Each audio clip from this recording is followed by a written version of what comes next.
यह जो संसार है जिसमें हम रहते हैं, विचरते हैं, रिश्ते नाते परिवार, जो सब कुछ हमें दिख रहा है, हम देख रहे हैं, ये सब उस परमपिता परमात्मा का निर्धारण है, उन्हीं के द्वारा निश्चित किया गया है। मनुष्य या जीव इस संसार का प्रत्येक जीव उस परम शक्ति, इस सृष्टि के रचयिता, उस परमपिता परमात्मा का अंश है। जीव का जन्म का सार यही है कि जीव यदि निम्न योनियों में है तो वह सने सने इन योनियों को पार करता हुआ मनुष्य योनि के द्वारा उस परमपिता परमात्मा को, उस प्रभु को, उस ईश्वर को, उस रचयिता को, अपने उस मूल को प्राप्त कर ले। यही एकमात्र उद्देश्य है। उस परमपिता परमात्मा की रचना कितनी अद्भुत है।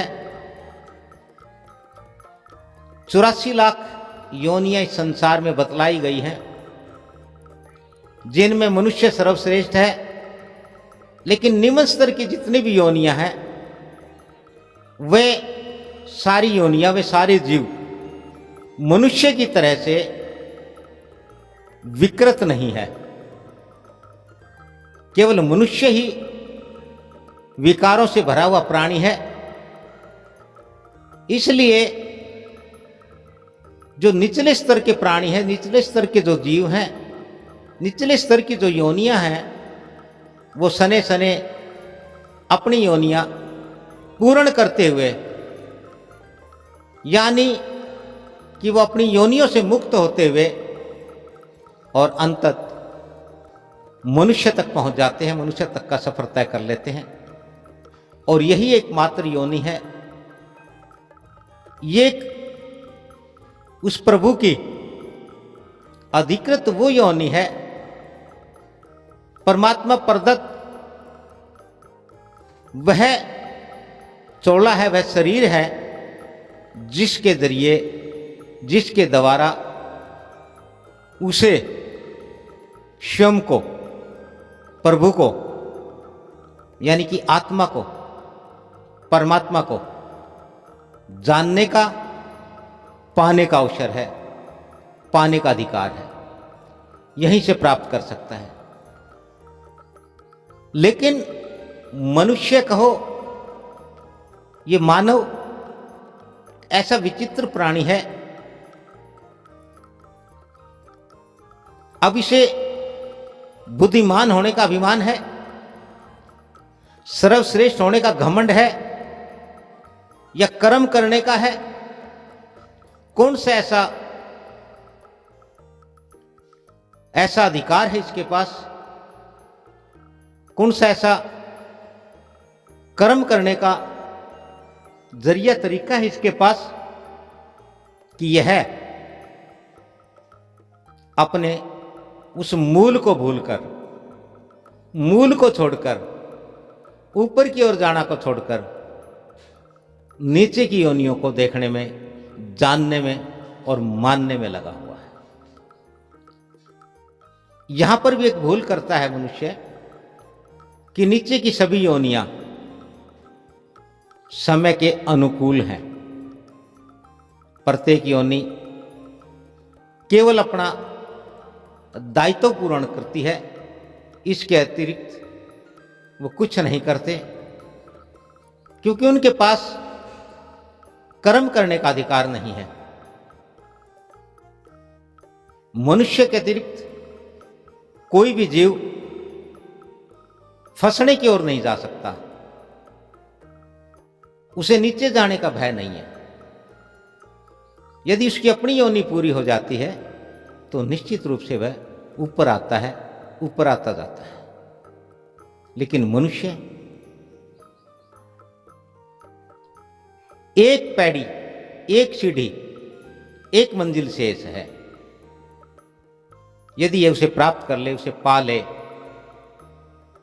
तो ये अपने मूल, अपने निज स्वयं को पा लेगा, निज को जान लेगा। एक बार यदि पा ले तो इसके लिए पुनः वापसी आने का, दोबारा आने का कोई कारण नहीं रह जाता है। लेकिन यह ऊपर जाने का कोई प्रयत्न प्रयास नहीं करता। हमारे संतों और महात्माओं ने, हमारे ऋषि मुनियों ने, हमारे त्यागी तपस्वियों ने, हमारे गुरु सतगुरुओं ने बहुत बड़ा व्याख्यान किया है। उन्होंने कहा है कि कोई विरला,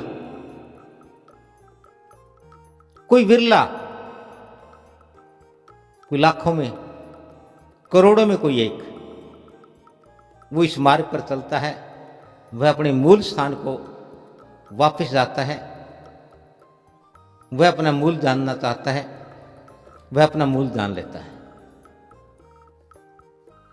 उसके अतिरिक्त सभी तो इस संसार में यूं ही भटकते, भ्रमते रहते हैं।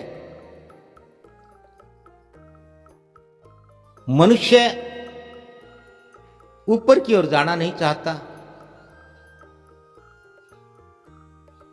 नीचे वालों को कभी भी गौर से नहीं देखता है, कभी नहीं जानता है।